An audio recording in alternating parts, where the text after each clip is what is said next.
So what is like the idea we need to incept? Well, here's a little anecdote.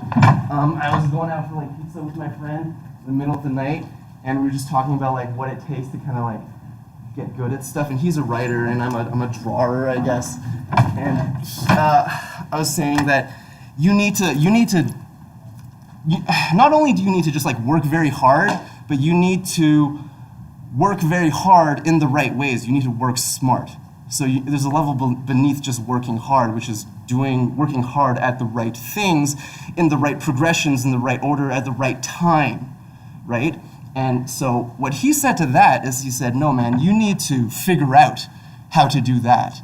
So his idea is mine, but a level even deeper than that, which is to figure out for yourself how to figure out how to progress a certain art technique or art fundamentals, how to figure out when the time and place is to do a new technique or to jump into new software, 3D, or to tangent into a certain discipline, like modeling or learning drapery, and that's something you have to figure out for yourself. So I really want that idea to take.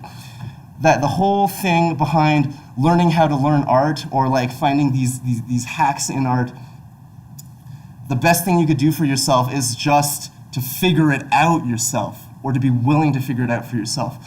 Because frankly, in an hour and a half, or not an hour and a half anymore, I really can't help you with anything, even if I held your hand for an hour and a half and drew figures for you for an hour and a half straight. Well, that's something you can do on your own, right? And we're always at this delicate balance between theory and practice, knowing what makes a person proportionately and canonically a person, and being able to execute and have the proper muscle memory and dexterity and line confidence through mileage and practice to be able to do that. Those are the two things we need to constantly be balancing. I just ripped the cable out. What's your YouTube channel? Look up No Cut Paper, and you might have to look up No Cut Paper learning how to learn art. So I have like 5 videos that I'm ready to upload, but one of them is on the channel right now. It's a 4-hour video, basically about the same thing. I really think that video that's on the channel supplements this very well. Learning how to learn art. Yeah. We're gonna get started. Okay, you gotta go deeper. First of all, like, what do you want? You gotta figure out what exactly it is you want, and I know that's something that's gonna. Is it better if I use the mic? Yeah. Probably. Yeah. Okay. Yeah. You gotta figure out what you want, and that's something that's gonna be very fluid. But you still need a trajectory to know where you want to go with your art, right? Because you can navigate your career landscape like this, or you can set. Or if you have a goal in mind, at least you have waypoints along the way. So now you're navigating it like this. And if I took this line and I stretched it out, and I took the guy who's doing this, wishy-washy, navigating the course of career or training, well, the guy who's doing the zigzags from dot to dot, he's going to have a much shorter trajectory, right? Because that's kind of what we're trying to optimize, is getting good in a short amount of time. Does that make sense? Does it get sense? Okay. All right. So,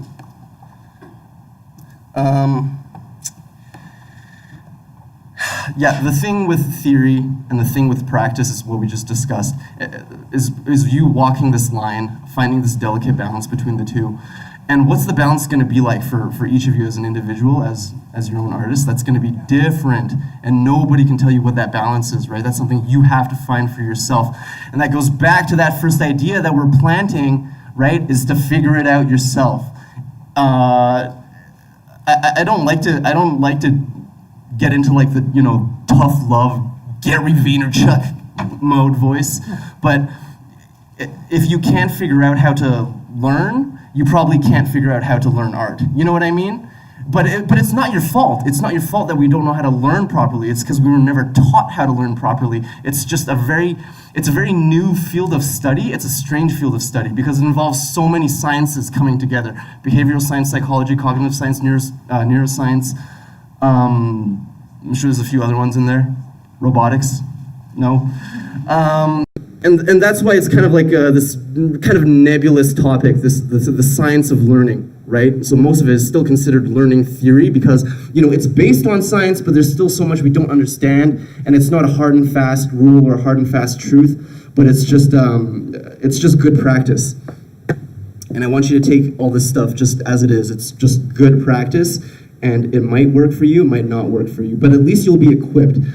I want to go over our learning outcomes. So I think that whenever you start something, this should have been the first thing I introduced, is that we need to have a learning outcome. What do I want you to get out of this presentation by the end of an hour and a half?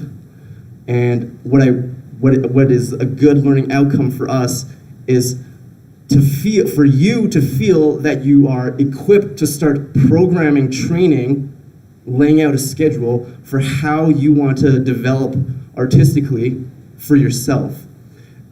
And we all know how we want our art to look, but we don't know the exact steps.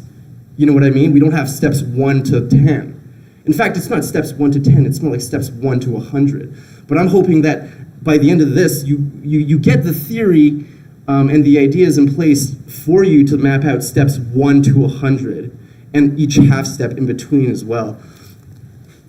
Because the more specific you are about it, the more confident you can be that you are improving incrementally. And they do this in game design, right? As we were talking about video games, like why is leveling so incremental at the beginning? Because it feels good to be getting good really fast.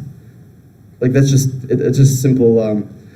That's just like a very simple and innate human desire, right? To get good really fast. But to know that you're getting good really fast, when the little bing goes off and it says level up, and that just doesn't happen in art. But we can make it happen. There's ways to make it happen, to kind of gamify a learning process better. We did the jump. How do you go deeper? How do you go deeper into the idea of learning art?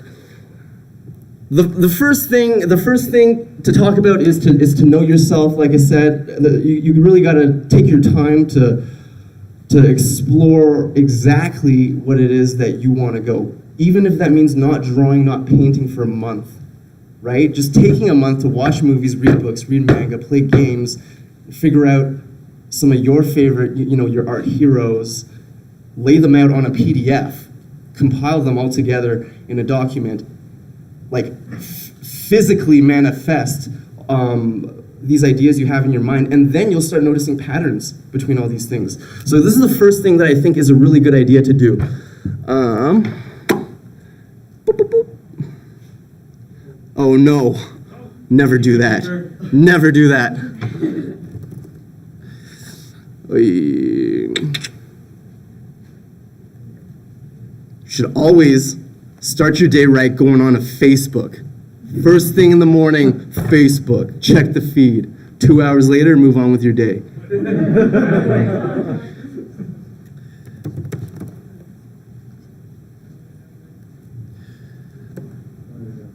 Oh, the lag. This is just like a student group we had, but I just want to show you one thing that was really helpful to me. Oh, you saw the banner. Oops. Yeah, we're very cynical.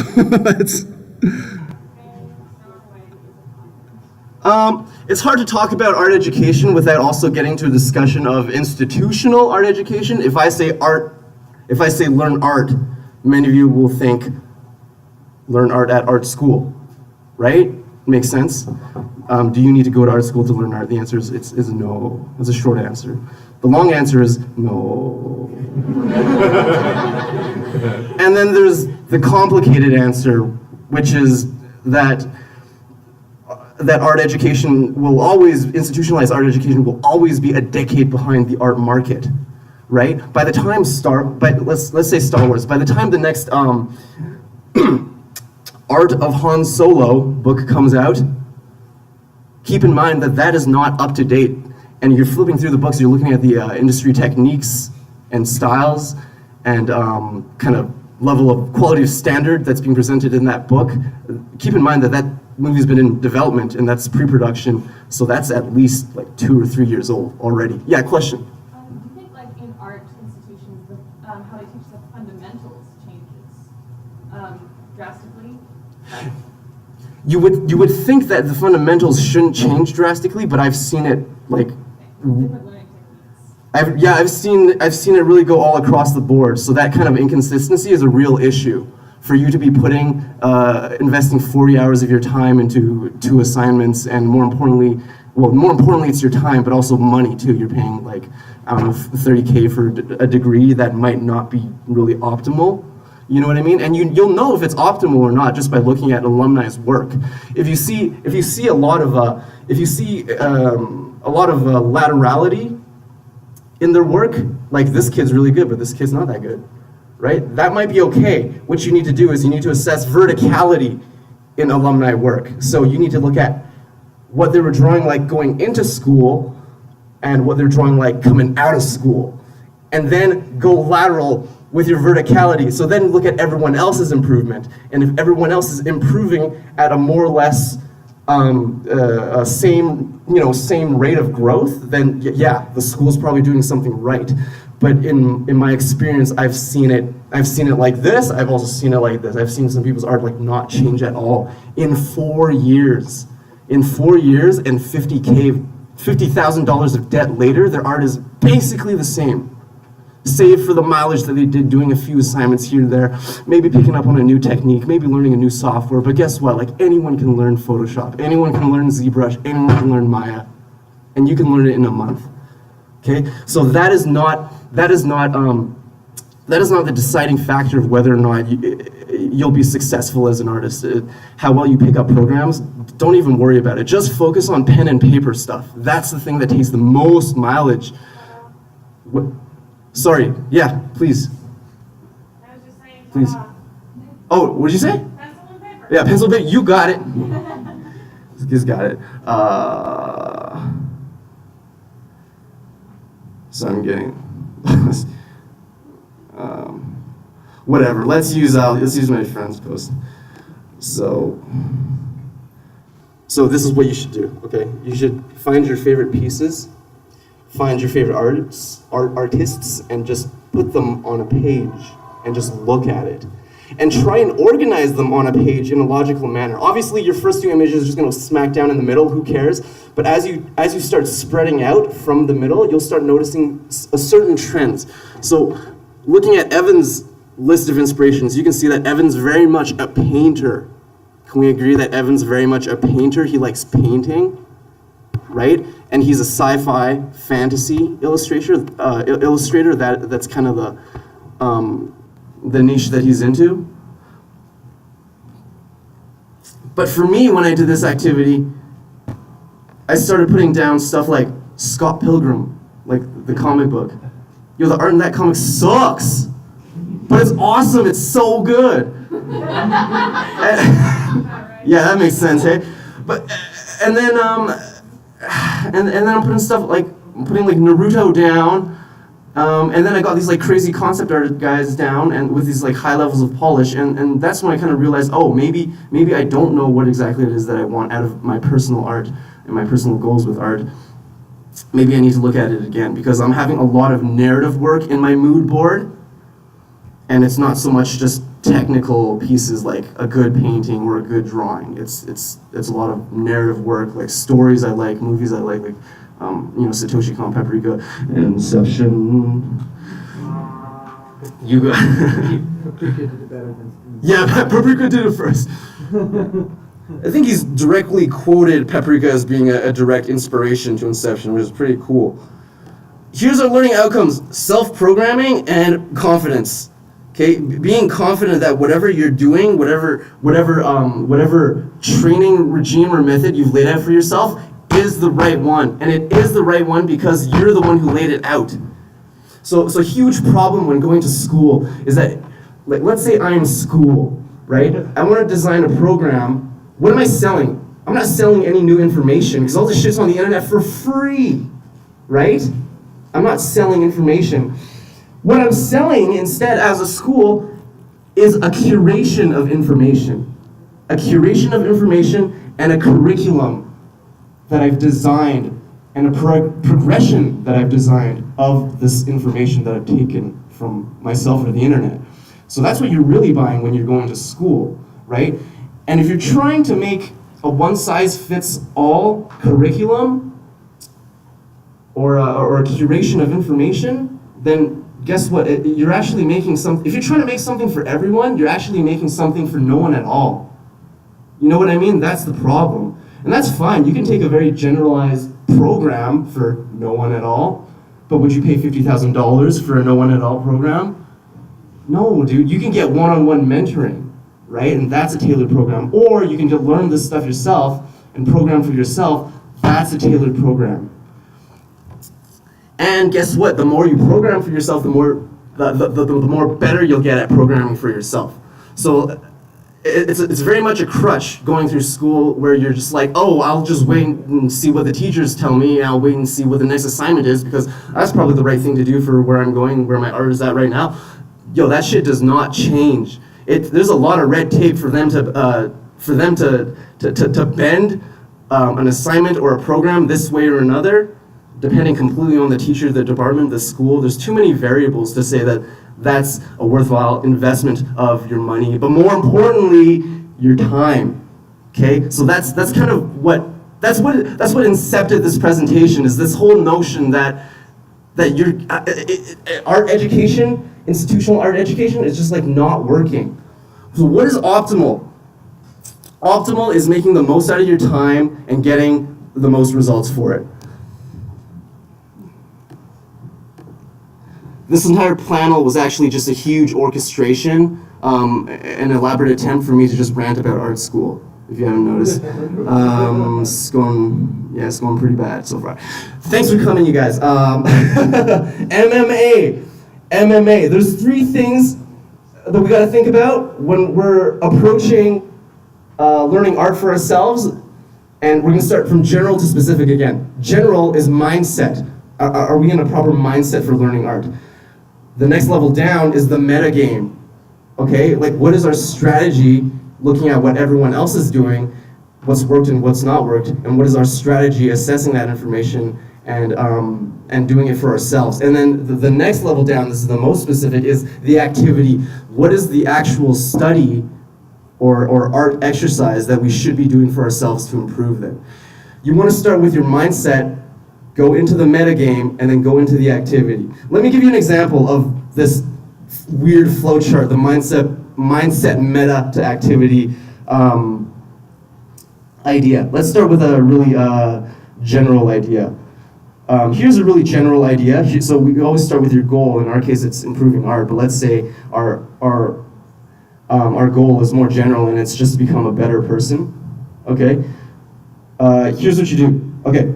So my goal is to become a better person, and here's my idea, here's my mindset. I want to get into a mindset that karma is a thing, and that if you have good karma, you're probably going to be a better person. Okay, so that's the mindset. Good karma equals good person. And then we need to go a level down into the metagame to that idea. This is really abstract, and I'm really sorry, but you can see why maybe now that I want to start with Inception, right? Because it's just this is a giant mind fuck. The metagame, think about it like this: what is everyone else with the same goal doing, and how can I get a leg up on them? Okay, so the metagame to having good karma equaling being a good person might be, instead, looking at what everyone else is doing, they're trying to get good karma, but maybe they're not doing it from the other end. In that I mean that they're not trying to get bad karma. So having good karma, but also avoiding bad karma. So that's my metagame, okay, is to fight the war on both ends, good karma and avoid bad karma. And now what is the specific activity we do from that metagame? Let me check my notes. Well, here's one: overcompensate and try to obtain good karma.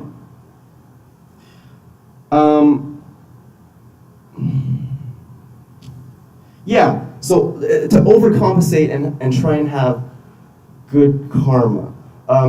the activity would be to do 10 good things every day. And now we quantified a thing that's very qualitative. Because how do you measure karma, right? It's a very fluid, abstract concept. But maybe if I said I just need to do 10 things, that's a really good activity for you to get good karma for your ultimate goal of being a better person. And now you have something, now we've gamified it too. You can count it on your fingers. It's a very concrete, rigid thing, and it's actionable immediately, and it is functional. It is functional because if you're a good person, that gets you pretty far in life, I think. I'd like to think. You know what I mean? Okay, that's the idea of an MMA. Okay, let's go over something practical. So, here's an example of something to do, and you can appropriate this idea towards like anything like guitar, underwater basket weaving, Levi fan fiction writing. Your goal is to get better at colors, right? Let's say you just have a really bad job setting up your colors and it just always looks fake, artificial, or muddy. And what you want to do is you want to study mood and cinematography for this. I know it's blasphemous to use a video term like cinematography, but it's a practice that's been in place for a long time, and there's a lot of resources out there, so you know, it works, it totally works, and it's a visual medium, it totally works. First thing you should do is strategize, deconstruct the idea of color. What is it about color that I specifically want to focus on? Color does a lot of things. We look at the world in color, for one, it makes things look real, but that's not our problem. Let's say our problem specifically is that we just want the picture to look balanced, like it exists in an actual physical space, and that there's mood to it. It's that simple. It could be a comic page, basically. That's our deconstruction of color, and that's the one thing we want to hone on, is just looking like it exists and having some mood. Gather some references, find your favorite stuff, like making a mood board again, and you'll see you'll notice some patterns going on with it, and then you got to analyze your mood board. This is where you find those patterns. And lastly, you know, Leonardo DiCaprio's character, he's the extractor, right? Formerly, he used to steal secrets from people, but we need to do the same thing. We need to extract ideas from our page of references. And a good test for yourself in terms of extraction is to ask yourself, can I teach this? Because it's like telling a joke. You have a really funny story, and then you're telling your friends that funny story, and it's not that funny when you tell it to your friends. A total letdown. And it's because you didn't really manifest it. It's something that's just an electrical impulse in your brain. And because of that, it becomes very emotional, and it's not very concrete when something's very emotional and it's nebulous. It's not a thing if it's just a thought. And a thought is just a pulse in your brain. That's all it is, okay? Probably isn't that, but let's say it is. So I like the movie Amelie. I think this movie has a lot of good colors. So I took just a thing on Pinterest of Amelie's cinematography, and I like this image right here in the middle. This one of the girl and her face. So what you need to do, and this is part of our deconstruction. Okay, so first I'm putting a blur filter on it. What is the essence of this painting? So now we can look at this movie still in very general terms. It's a lot of red. It's an incredibly vibrant and saturated red, an incredibly vibrant and saturated green, and also it's also high contrast. The blacks are pitch black. And if you look around us, what is pitch black? Most of this room is not pitch black. Because you might say my hair is black, but what about this crevice in my shirt? Is that blacker than my hair? That's blacker than my shirt? That's blacker than my black shirt and the light side of my black shirt? You know what I mean? So there's many levels to black. In this one particularly, this is just a huge area of black, and that's something we notice only by putting on the blur filter or crossing our eyes and looking at it from a different angle. And they say, take a look at it with a fresh pair of eyes. Well, we don't have a fresh pair of eyes, but we got filters in Photoshop!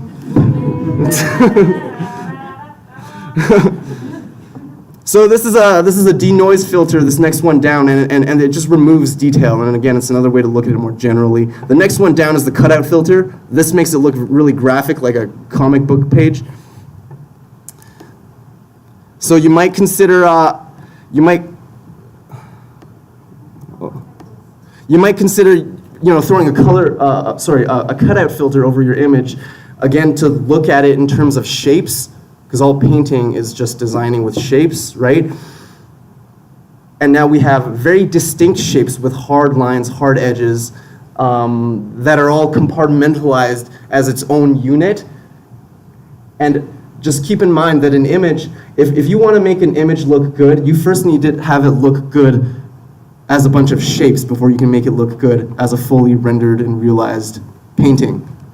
With all that edge control and lighting effects and saturation, right? And there are optic effects in here too. He might be, I think he's using like a vintage lens. That's why the kind of edge around here is kind of blurry, and it's focused right around the center of the image, blurry around the edges, and it feels very romantic and kind of classic, having it be like that.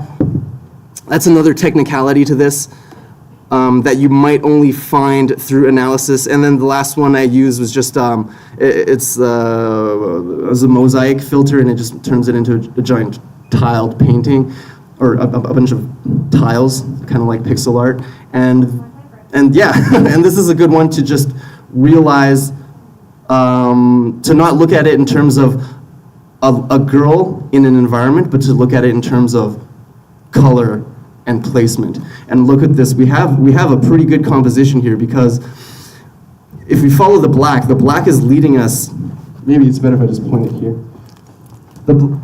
We wouldn't have noticed this otherwise, or maybe you would have, but I wouldn't have. But the black is leading us around this middle hump, which is the mass of this image. So there is a story that our eyes are being led through in this one shot. Follow the black, okay? And why do we hone in on black? Well, because it's an area of very high contrast. Darkest color next to the lightest color, that's an area of contrast, and that's what our eye holds on to, right?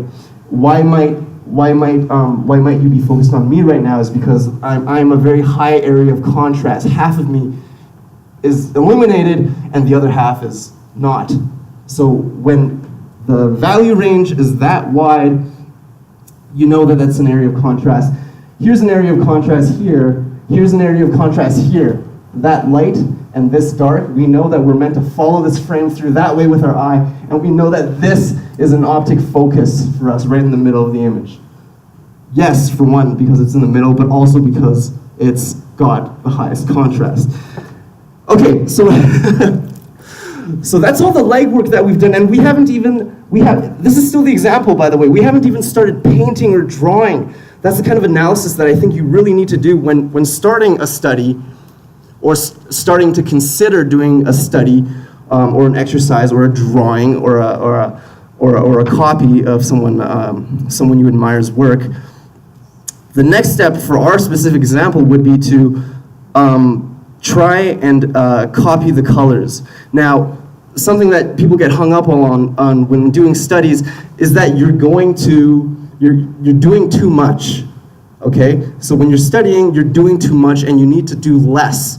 That doesn't make sense, but let me put it this way. You need to focus on only one thing for your study. So if I'm studying color and mood off of this Amelie movie still, I'm running out of breath just talking.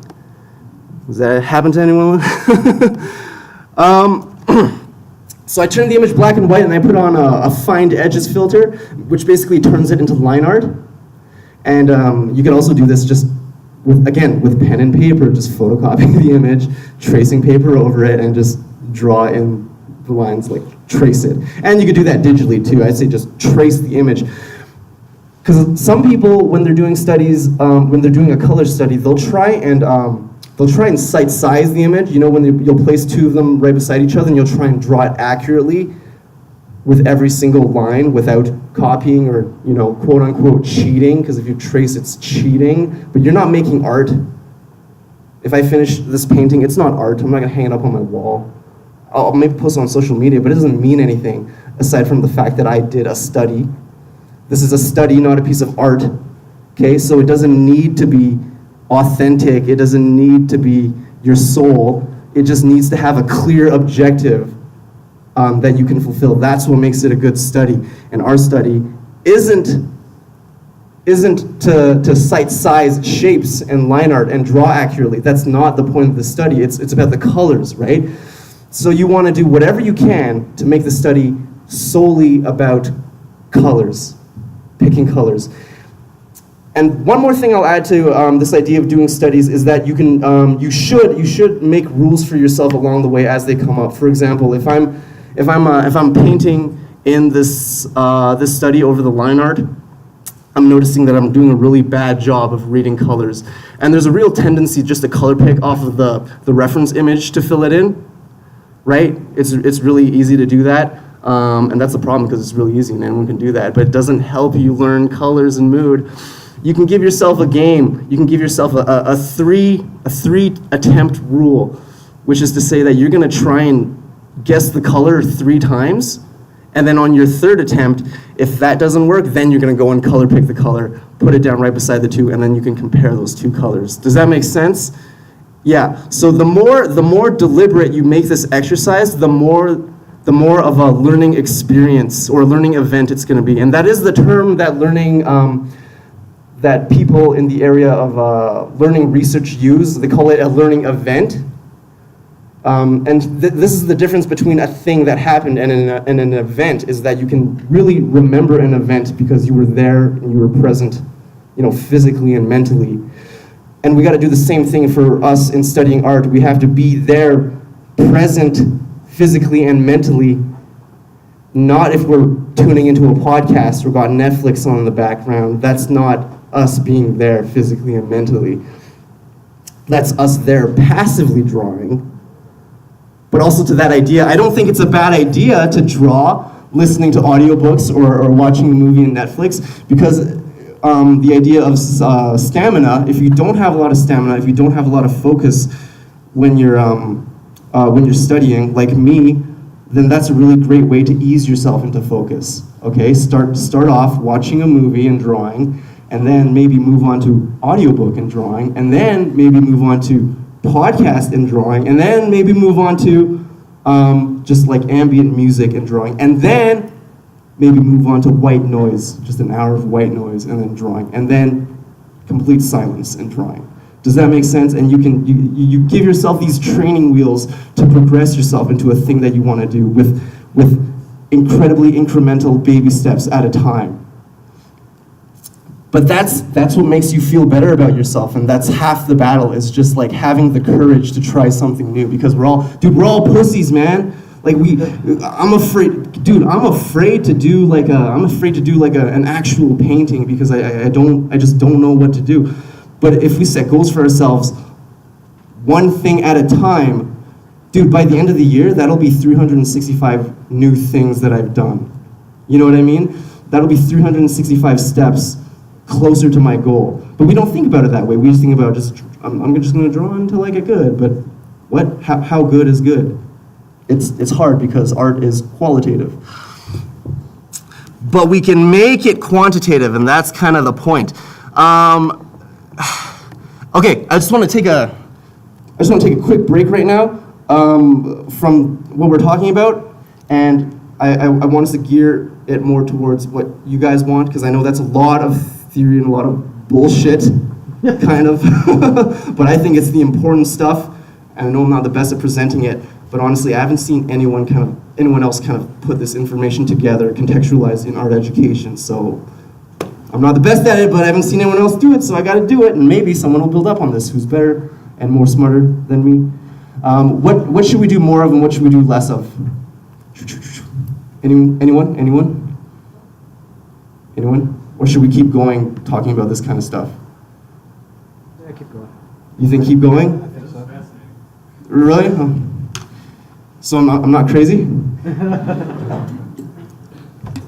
Dude, I want you to know that I did to some extent, I did workshop this information with my classmates. We ran until midnight, 6 hours just off of one presentation, and we still didn't get through the whole presentation. So there's a lot to say about this stuff, but I did try and workshop this stuff and try and like focus test this content for you guys.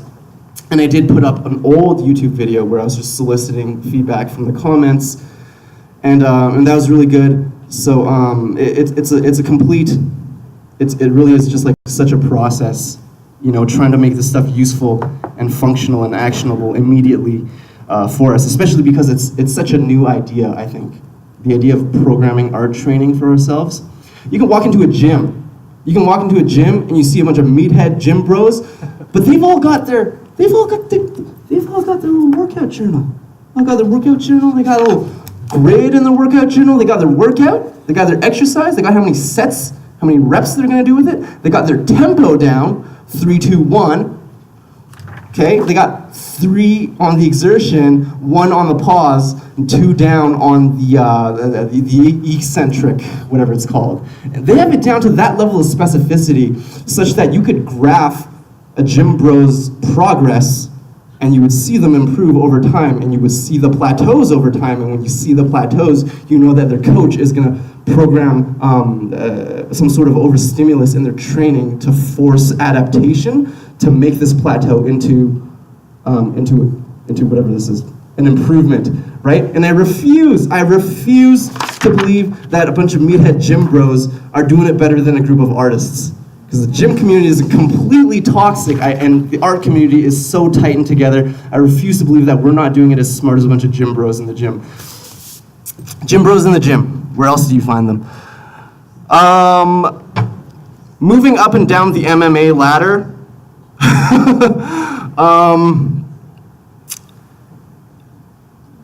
at the top of the MMA ladder, you fight Frieza, just in case you're wondering. You can also start with an activity, right? You can also start from the bottom up. Start with a study you did that you were very proud of, or start with a study that you weren't very proud of, and you ask yourself, why didn't this go very well for me? And you work your way up. What is the metagame? What was my metagame with this study? Okay? What was I trying to do? Was I trying to do anything differently? Was I trying to tailor this towards my own specific art goals? And what was my mindset, a level above that? What was my mindset coming into this particular study, where I was drawing, where I was, basically paint by colors ing this Amelie movie still? Was my mind in the right place? Did I have the right intentions beginning with the study? Should I even be worrying about learning and studying color in the first place? That answer can be no. You might be doing the wrong study in the first place, and that's a problem. And I love this quote.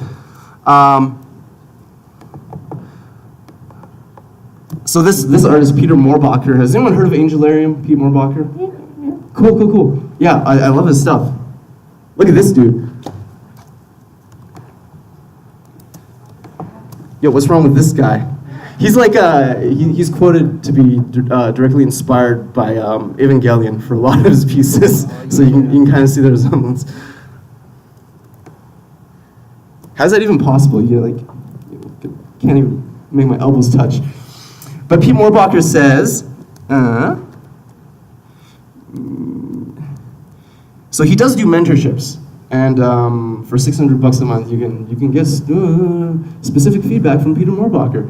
But he now is at his point with his teaching career where he says, I don't teach or correct anatomy or color on their art anymore, but rather teach or correct if their art is even the art they should be making in the first place.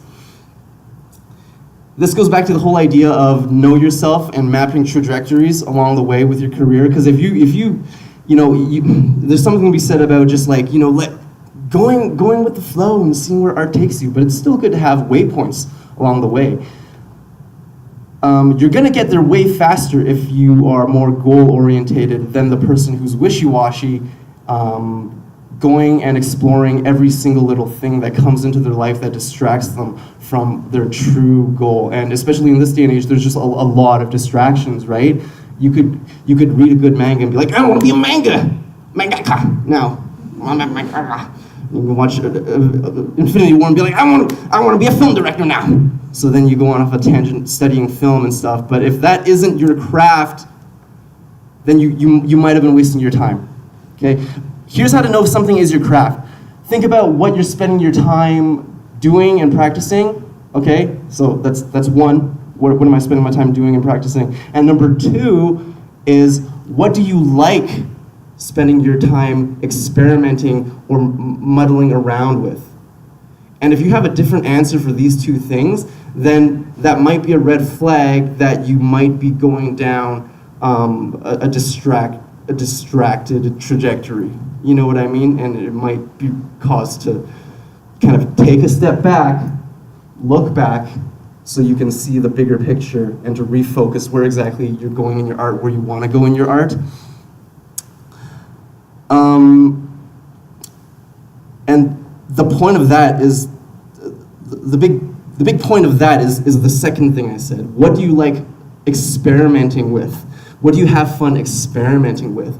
Do you have fun playing around with different colors and vibrancies? Do you like playing with different, do you take a lot of joy like messing around with different like hatching techniques in drawing, or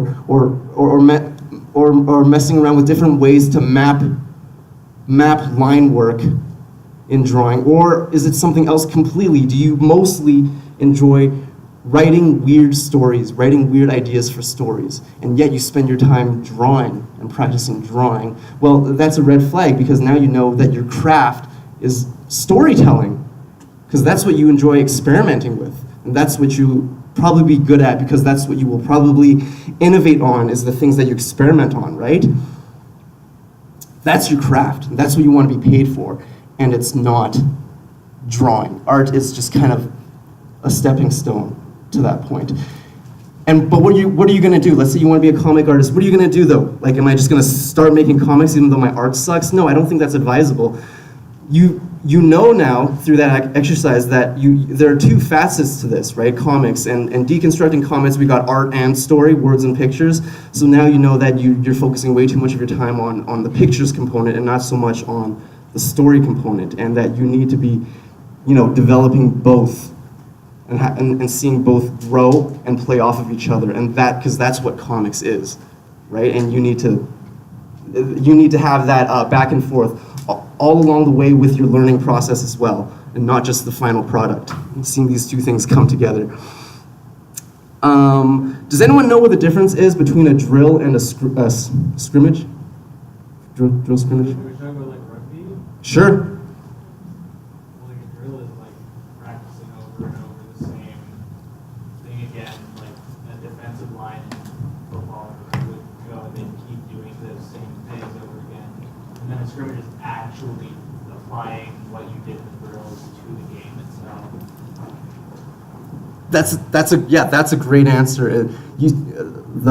Want to emphasize on what you say about doing something over and over again, and what you said about the scrimmage being actually doing the thing. Well, guess what? That concept exists in art as well, and there's many more from the field of kinesiology and sports science, of stuff athletes are doing that artists should be doing as well. So in art, a scrimmage should be a deconstructed component of art, of what your art goal is, that can be repeated over and over again. Think about the example I first read this from was with foot NFL players. Like, how do NFL players get good at football? They probably just play a lot of football, right? Actually, no. They're not spending their time playing football. NFL players are spending 90% of their time not playing football. What are they doing instead? They're doing drills. So they're doing a deconstructed facet of football, like sprinting or agility, and they're doing a particularly designed curriculum of these things that all come together to make up what we know as football. This one, the American one. And there's strength training too, and there's cardio work. They might be doing a lot of swimming, and there's recovery too. They might be doing massage and physio every week. All those things they need to practice one at a time in a logical progression, sequence, and schedule for them to play football properly. It's their emphasis on all those facets that make up what we know as a good football player. And there's the other side to that, which is to perform the scrimmage, which is to actually play football. And the point of playing football is, one, you enjoy playing football, but two, also to find your sticking points with your drills. right? So maybe this guy's not so fast in the game, and then he's realizing, oh, I totally fumbled that pass because I couldn't run fast enough, and now we know his sticking point. So on his next bout of training, he's gonna go back and he's gonna get programmed more sprinting drills. Does that make sense? Okay, this is a weird example, and we should have contextualized it for art, which we will do. This is the other quote, learning is not a spectator sport, right? That's the thing. It's like you can't be a passive learner in art. The whole idea of, listening to an audiobook and drawing and being like, I drew for 6 hours today. No, man, you just finished Lord of the Rings. In 6 hours? In 6 hours, you listen to it on double speed. Double speed, no subs. Okay. Here's a great argument for against the entire thesis of this panel. Here's an artist, okay? So here's his first image, and then on the right is his second image, and this is his improvement. This is his level up over 2 decades, over 20 years, dude. My question to you is, would you be okay with this kind of improvement over 20 years? That's a fifth of your life, man. For some people, that's a quarter of your life. If you go to McDonald's. Would you be okay with it? Who says yes? Who says yes? Who says no? I'm a hard no. You can get to master level. You can be like world class, doing anything in 20 years, even if it's like pogo jumping. Like you'd be the best pogo jumper. You can make a career out of that, being the best. My friend literally has a career doing that. Doing pogo? Yeah. Holy He shit. travels the world doing like festivals and does pogo tricks. Oh man. Like a 15-foot tall pogo stick. I bet it didn't take him 20 years though, right? No, he's like 26, so I hope not.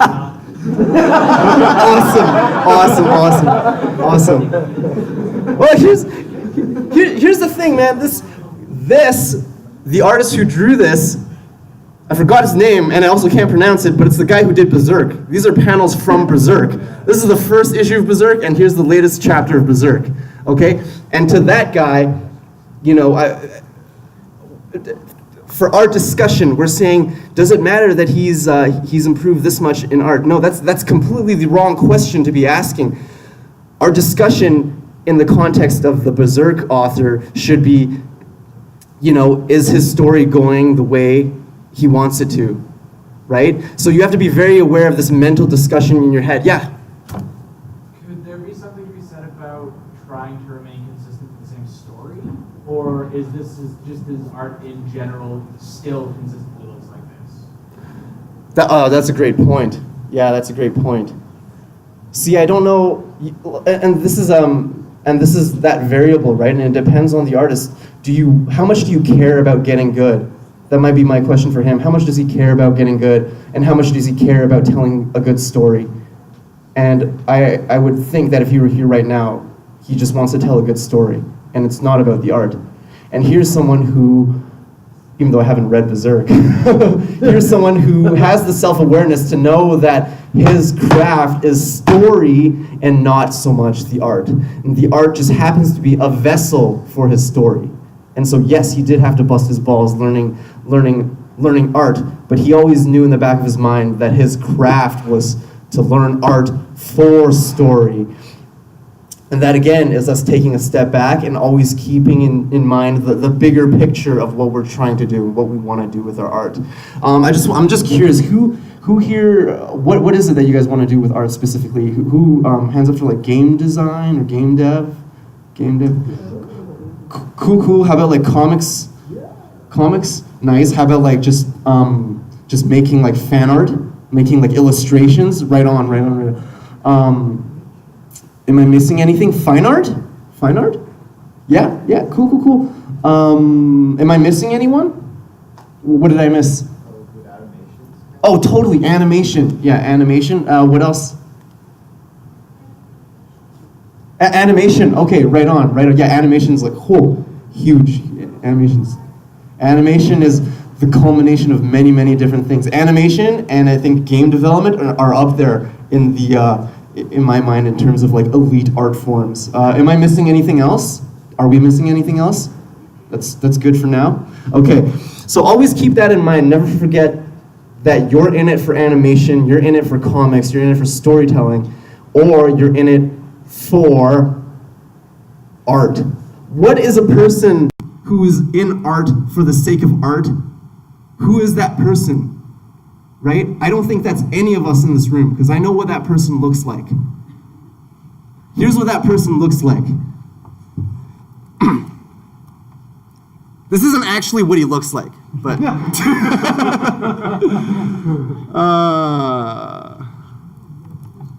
Oops.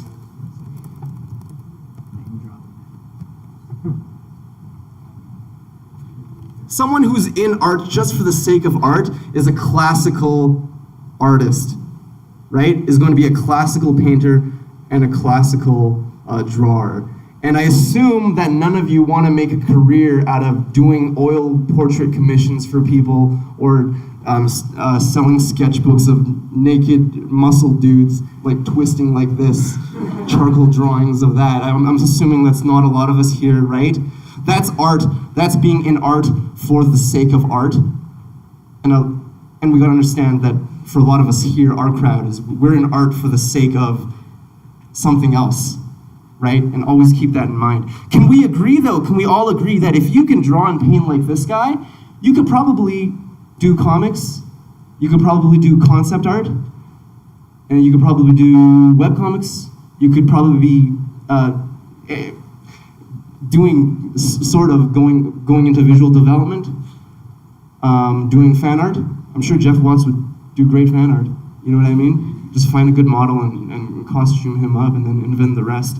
Can we agree on that? That being classical, being fundamentally trained, is a strong basis just to do whatever you want. Yeah. This is the one thing that affords you the most laterality in the art market. So if we're talking about what's good value, what's worth banking on in terms of spending your time and your effort growing artistically, it's in this. It's in classicism. It's in the fundamentals. Okay. How do you get good at classicism? How do you get good at the fundamentals? Well, there is a rhyme and reason to classicism, and this is very much a lost art. I want to talk about this. This is okay. I'm gonna only do this for a minute because it's kind of boring and stupid, but it's important to drink water. Also, so maybe in the turn of the century, you know, the 1900s-ish, there was what was conventionally known as good art, were these beautiful paintings of landscapes and realism and stuff that really stressed the fundamentals and technical mastery of drawing and painting. But then this fucking thing called modernism came by. No, which is a good thing because art needs to move forward. But we need to move forward while also taking a step back and looking backwards. We need to keep that perspective of constantly moving forwards while also looking backwards. You know what I mean? So the problem with modernism, I do like modern art, there's nothing against it. The problem with modern art is just like this weird one-upmanship to be with the artists, to be like, how different can I be, man? How cool can I be? Oh, you're the cubism guy? Yeah, I'm the naked cubism guy, right? Oh, you're the action painting guy? Well, I'm the guy who like beats my wife to inspire my action painting, which is literally Jackson Pollock, by the way. And it gets really weird. It gets really weird. And here's the cherry on top to give us perspective is that art education will always follow suit of the art market. Art education is always trying to piggyback on art trends. How do you get kids to come into art school? Well, you just look at what's popular and say, hey, we can teach that in our school. So ACAD had a character design program for the longest time, and it's just getting axed this year, right? Because guess what? Right when BioWare in Edmonton was getting really big after the Heavenly Blade or whatever, ACAD saw that as an opportunity. Kids are getting really interested in concept art. Concept art's blowing up, and now we can get on the gravy train.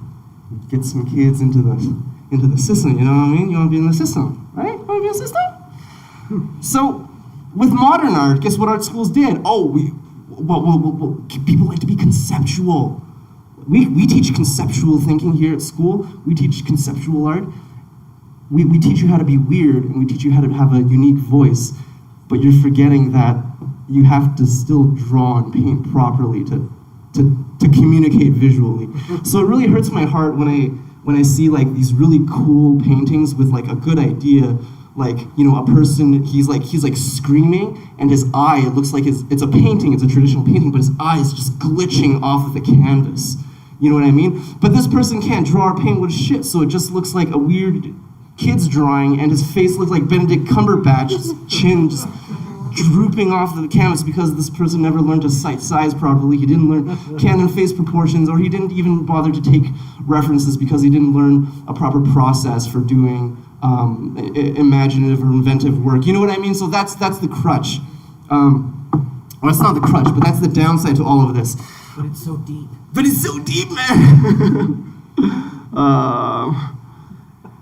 Yeah, that's the problem. So drawing realistically and drawing and painting realistically, it is, in a sense, more of a lost art. It is starting to come back. There's a renaissance of the Atelier system. That's a big point for us to hit on is Atelier.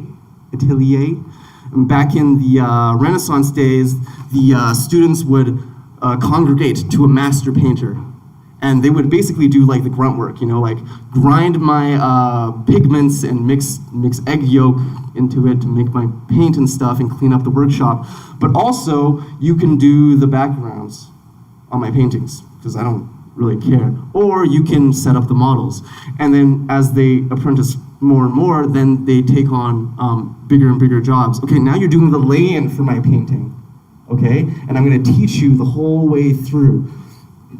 The Atelier system, directly learning with a master painter, was probably the only documented art training program in history that produced consistent results. The Atelier program. There is a rhyme and reason for the Atelier program, and we're just going to get into that right now, and we'll do a really quick overview of it. Is that okay? Yeah. And what's worth taking away for yourself off of the Atelier program, or classical art training, basically is what it is, because we were just talking about classical art. This is the thing you want to bank on. What's worth taking away from it is that one is the pedagogy behind why it's set up this way. I cross-referenced a few Atelier schools. Most of them are in the States, and the big one's in Florence, Italy, right? I did try to do my due diligence. I did have a teacher who did train at Florence Academy, who was like, you know, just best drawer painter in the school. Surprise, surprise, right? Why? Probably because he was classically trained. I did cross-reference this with other schools, and most of them, you know, follow a very rigid, same system of progressions and programming through their 3-year or 3.5-year program. And I, you know, checked it over with my instructor, and I tried my best to make it as true as it can be. Here is the Atelier program. It's not this. It's not my Naruto chart. But let's talk about Naruto for a sec. Are you a ninjutsu ninja? Or are you a genjutsu ninja? Or are you a taijutsu ninja? Are you a ninja who likes to use ninja techniques? The most nebulous and convoluted and improperly explained ninja art? Or are you a genjutsu ninja? You like illusion techniques?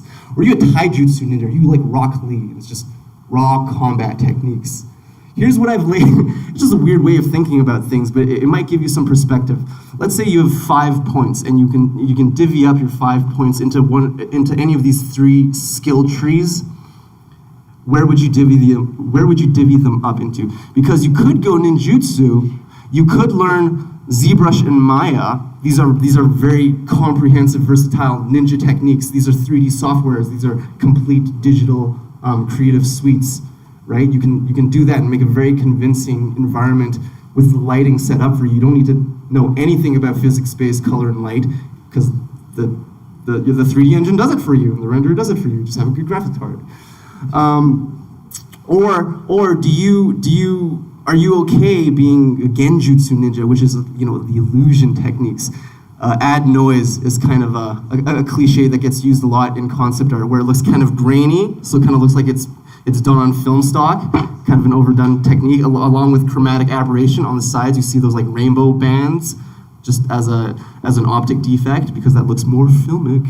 And also photo bashing. Photo bashing is just basically compositing images together. If you want to see a good photo bash,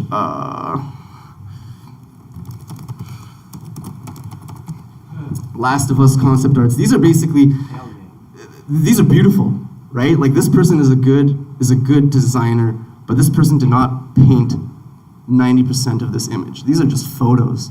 And I've seen this particular artist's work. He has video tutorials up on Gumroad. Every single thing is a photo. He'll find a photo of a crow and he'll put it in there. Then what is this, the top end of a pylon? He will look for the top end of a pylon to place into this image. But because he does have an understanding of physics-based color and light, he can collage all these things and just play with adjustment layers, tweak the colors, and make it look like a balanced image, like it exists in real space, with lighting that works on all these elements. You know what I mean? That's photo bashing, basically. And some people will start with a photo base and just color pick off of it, because if you take a photo, like if you look at this, and if you wanted to draw, you could take a photo of this, and then you could draw like a sphere right beside it. And if you're color picking off of the rim of the lid, you know that the lightest light on the rim of the lid is probably going to be the lightest light on the rim, on the top of a black cylinder that you would invent and place beside the image. So using photos as a means of picking colors is good, because the values are all balanced, the colors are all balanced for you. You know what I mean? If you want to know how deep the terminator or the form shadow goes in a certain shape, well, you can color pick that by finding a form shadow somewhere on the bottle, maybe on the bottom side area, color pick it, and then use that same value for whatever thing you're drawing into place. Taijutsu, right, is just raw combat technique. It's just Rock Lee, man. It's just drawing and painting. Drawing and painting. So this chart is important. I'm sorry, this is so stupid, but it's important because you need to know like what kind of an artist you want to be, or at least have a goal or have a trajectory for yourself. That's going to save you a lot of time. And thinking about it this way just makes it more deliberate. And remember, we said that if the more deliberate you are about your art training, the more progress you're going to see, just on the merit that it becomes a learning event and not passive learning, right? There's a lot that we can learn passively, but when it becomes a learning event, these are things you remember for the rest of your life. We know not to touch a stove because we've touched a stove. But your mom's told you not to touch a stove. She said, don't touch the stove. But you touched it anyway. And because you touched the stove, you went, ah! And then you hurt yourself, and then you reacted physically when you hurt yourself, and then maybe you smelled burning flesh off of your finger afterwards, and maybe you suckled on your finger, right? And now you've tasted it, and you've heard yourself yell, and now it's become a well-rounded experience because you've experienced it in all 5 senses. You know what I mean? That's what makes it a learning event. That's why we don't touch stoves anymore. What about reading? Think about reading. Think about the pedagogic theory behind learning to read. They get kids to say it out loud. They get kids to track the sentence with their finger. So now we're visually involved, and we're tactile kinesthetically involved, and we're sensually involved, depending on what you're reading. Feeling your finger going across the page. And you're audibly involved because you got to read out loud and you got to listen to yourself read. And you are, again, I think kinetically involved if you have to move your mouth to make the words to listen to yourself reading. And we've engaged all these senses. Then also, don't forget to lick the page. You can taste the reading too. And that's what's missing from art. You guys aren't tasting enough stuff. So you're missing a whole another division of senses that you can engage. But what makes us think that we're better than that kid learning to read? where we jump into art just oh, I'm just going to draw something for an hour, and I'm going to be like, oh, I studied for an hour, that was studying. Where you didn't have a plan, you didn't engage the senses, you didn't make it deliberate, and it wasn't, at the end of the day, it wasn't an event for you, man. It's not something that you're going to remember vividly. You know, if this were an anime, your first kiss, right? You'll remember your first kiss, because so many things were going around in your mind, and so many things were involved, and So many things went wrong. Exactly. Learning events make learning. Okay, that's a big idea. What does modernism taste like? That's a good question. This is the problem. We're gonna get into the Atelier training right after this because I know we're short on time. We're short on time. You guys can check out that 4-hour video. Hey, let's check that 4-hour video on YouTube. Hey, that'll be fun. Yeah, let's do it. If you're not, this is me going Gary Vaynerchuk on you. Like, if you're not willing to sit through a 4-hour video, you probably aren't willing to figure out how to learn art on your own. And if you're not willing to figure out how to figure it out on your own, which is our, the idea we're trying to plant, if you don't have that kind of commitment, you're probably not gonna go very far with art, right? That's an unfortunate truth, and I hate to say that, but that's just the truth. But that's very optimistic because you can consider it a test. And if you can sit through a 4-hour video, and if you can sit through a brutal 90-minute panel on art theory, that you will be more confident, that much more prepared to execute on your own training programming and to go through with it, and to follow through with it. If you can do this, then you can do that kind of thing. Check this out. This is a chart from a powerlifting book, but it totally makes sense. This is the graph of diminishing returns. The more, look at these noob gains, dude, from years 0 to 1. Oh my God, look how strong he gets from here to here, right? But you'll never see that kind of growth ever again. But again, this is very optimistic because that means that whenever you try something new, you are experiencing this amount of growth right at the beginning. But the more you do the same shit over and over again, the more this graph of progress or improvement begins tapering off. And the more this graph of training complexity climbs up. So it sucks. It's such a horrible deal because the more you want to get good at something you're already good at, the more complicated you're going to have to tailor your training to see that much more of an incremental improvement over that much longer of a period of time for this much gain. You know what I mean? And this should be very optimistic for you because that means that you can do new things. It's okay to do new things because you're going to get good at them really, really fucking fast. And that's good value. Listen, I'm Asian, man. I know about I know good value. I'll find these deals for you. I'll hone in on them, and I'll give them to you, bro. The Atelier model. Oh my God, let's go over this really fast. So don't practice what you're already good at. Yeah, practice. Yes, that's right. Don't practice what you're already good at, but you can revisit what you're already good at as a scrimmage, right? To put to test what exactly you know and to apply all these things to make them all. You want all these concepts to dovetail into each other, and also consider that as a test to find your sticking points, to go back into your drills and your programming and course correct and tweak your training along the way. If there's one thing, dude, if there's one thing to take away from this talk, it's the Atelier system, okay? Also, don't draw bad Levi, but also the Atelier system is really important. There is a rhyme and reason to a classical art training system, and it totally makes sense, and it's worked. But what we need to do on top, what we need to do on top of that is to modernize it, because keep in mind this is like a several hundred-year-old system that's kind of been lost to the era of modernism. That's why kind of art school sucks right now. And postmodernism. And postmodernism. Totally, absolutely. Yeah, thank you. That's a great point. But it is coming back.